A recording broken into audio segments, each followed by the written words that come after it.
Welcome to MarcusG.tv. I'm Chef Marcus Giuliano. I'm a chef on a mission. Today's mission is business advice. Business advice for salespeople. As a restaurateur, chef, business owner, I've been dealing with salespeople for years upon years. I've been dealing with salespeople for about 20 years, where people come into my place of business or where I've worked and solicit business. And some do it much better than others. So I want to talk about just the first basic tip of what I classify as a good salesperson. You have to make it easy for your prospect to buy. You've got to make it so easy, okay? Here's a great example. And we made a mistake on our end. We made a very major mistake. And we train our staff so well and just slips through. One of our staff members answered the phone the other day, and there was a call for catering. Now, an average catering job for me is $1,400. So it was a catering job. And she said, you know, she instead of taking a message, she goes, oh, they'll be in tomorrow, call them back. And when she told me, she goes, oh, a catering job called today, they're going to call you back tomorrow. I said, well, why didn't you get their information? And she said, well, I told them to call back. They said they would. I was like, oh, that's the worst thing we could possibly do. Is you can't rely upon people to call back. You have to do everything you possibly can to make it easy for them. Take their number, take their name. They would have probably given it. Most people do. But instead she says that they'll be back tomorrow, call back tomorrow. Well, it's been days now, this person hasn't called back. And I feel like that with my salespeople. You come see me once, a new salesperson or a new company, you come in and see me once and you never call me back.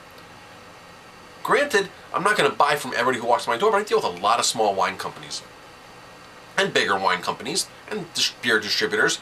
And I have some beer salesmen, wine salesmen, whatever they are, food salesmen. They don't make it easy for me to order. They come in, they present their stuff, and they disappear for months upon months. And they think just a random email is enough. Here's a great example. I have one beer company that has phenomenal beer. They send me an email every week. I've responded to them 3-4 times. I can't open your emails. Please send me a PDF file. For some reason, the program's not jiving. What they do it on, what I open on, it's not jiving. So I get a lot of error messages across. So I email him and I say, please send me a PDF. I can't open it. You'd think every week that he would just automatically send me a PDF. Instead, if I want to look at their beer portfolio, I have to email them and say, can you send me a PDF? You're making it harder for the prospect. You're making it harder for me to buy. You're making an extra step. You go to an interview, don't ask them if you want them to provide references. Provide references. Just do it. Make the step easier. Get in their face. Know their next move. The salesman delivers today and he goes, man, I haven't seen you for like 6 months. You haven't ordered. And I said, I know, because I said I don't see my salesperson. I said I have a ton of great beer companies, wine companies, spirit companies, food companies. I have a ton of great companies that come in to see me. And I said, they're in my face. If you're not in my face, I can't order. And he goes, well, why'd you order this? Did he come see you? I said, no, your salesman didn't come see me. I said, the brewery was in my face. So when I decided to buy the specific beer, the beer came from your company. But I haven't even spoken to the salesman yet. And he's like, really? He's like, I'm gonna have him get him in here. But you know, it's not a matter of having to get the salesman in here. The salesman is not that type of a salesman. He's not the salesman that is a go-getter and at that level. Or maybe he just thinks I'm not going to buy enough, so it's not worth his while. I've had salespeople tell me, well, you don't merit enough for me to drive out to you, because we're not in any metropolis, we're not in any big town, we're out of the way, we're a half an hour out of the way. So sometimes salespeople don't like to drive to us because I might be their only account within a 20-minute distance. So why should they make a trip? I have one guy who comes up from New York City. I have several guys that come up from New York City, which is an hour and a half away. They make a special trip.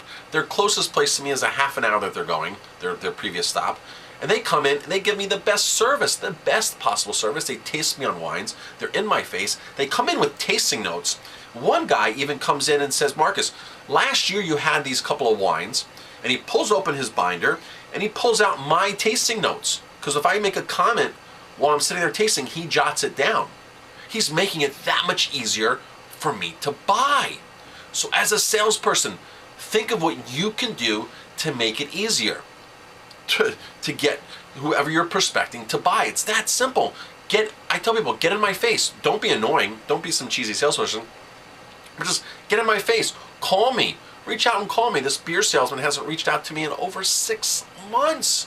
There's no excuse for that. Just to send me a weekly email to think that I'm going to buy from you. Of course I'm not going to be a good customer if you're not going to get in my face. If you're not going to do your part of being a salesperson, if you want to be an order taker, that's one thing.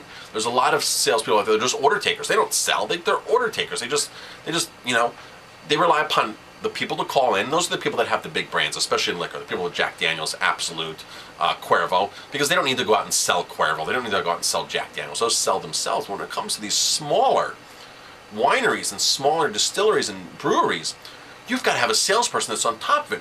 What type of business are you in?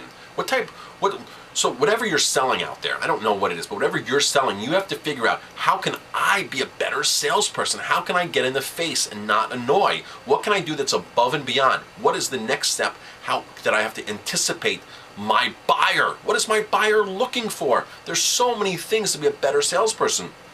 My number one tip is get in my face. Years ago, there was a bigger wine company that the guy was coming to see me, and then all of a sudden he just stopped. And he really didn't see me. He just came in and left me all these wines and did a tasting. Never really got on a regular schedule. So I said to him, salesperson, I said, I need to speak to you once a month on the phone, and I need you to come see me every 3 months, which is not unrealistic at all. And I said, or else I'm going to have to get a new salesperson. I said, you're not doing your job. I was very nice to him. 9 months later, I called him and I said, salesperson, I haven't spoke to you once in 9 months. He goes, I know, and started making excuses. I said, do you know what that means? He goes, I said, I'm calling to get a new salesperson. 9 months the guy couldn't call me after I had spoken to him. I said, salesperson, we have a problem. We're not communicating. I can't chase you down. I like the products you have, but I can't chase you down to try to give you an order, and you can't just totally ignore me. And I thought that was going to work. I had the conversation, and it didn't. So I don't want to let this video run on and run on, because I can go on and on about so many bad salespeople I've had and so many great salespeople I've had. Like the guy from Gary Olson from Artisanal Wines, who he knows what I had a year ago. He pulls out the notes and he's like, it's amazing. So a shout out to Gary from Artisanal Wines. Great salesperson. There's the guy Nick from Rad Grapes shows up. Small company, he's the owner. He comes in and he pays such good attention to me. I'm a small account compared to who he's other places he's selling to, but he pays attention to me. Not often. Every 2 months he's in. And I have other guys that are in my face every week, and I buy. They show up, I buy. It's that simple. You're in my face, I buy. Out of sight, out of mind. In my business, there's too many options. There's too many salespeople, and out of sight, out of mind. I'm Chef Marcus Giuliano. That's my number one tip for salespeople. Get in your customer's face and anticipate their next move. Don't annoy them, but anticipate their next move. Thanks for watching this video. If you like my videos, please hit like, subscribe to my channel, and definitely get over to 50mistakes.com. 50mistakes.com is my cyber coaching website for restaurants. And really any kind of business can log on over there and see what's happening over there and get a lot of useful information. 50mistakes.com. F-I-F-T-Y mistakes.com. Thanks for tuning in.